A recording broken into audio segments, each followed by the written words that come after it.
गइलू कतना मोर प्यार के गइलू ससुरबा विसार के गइलू कतना मोर प्यार के गइलू ससुरबा विसार के आके देखो बनी कमना हलवा में धोखा रहे हो हर तारा बतावा में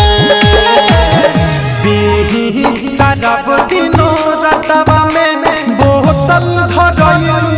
हथवा में शराब दिनो रातवा में बोतल धरयू हथवा में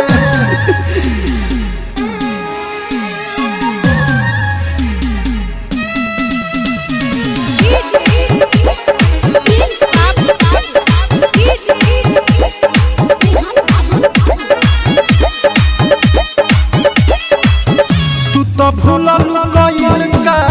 वादा सब काहे गइल प्यार नानी भइलू जब के तनाल कहि हम दुखड़ा हो दिल को के गइल टुकड़ा टुकड़ा हो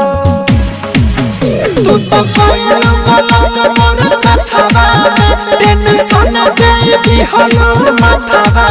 में सारा दिनो रातवा में बोतल धरयू हथवा में शराब दिनो रातवा में बोतल धरयू हथवा में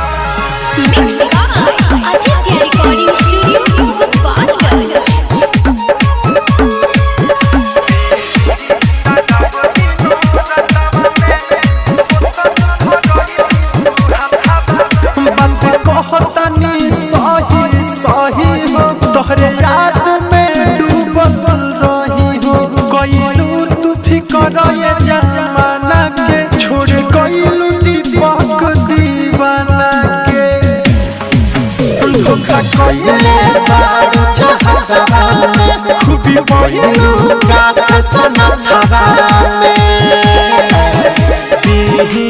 सारा दिनो रातवा में बोतल धरयू हथवा में शराब दिनो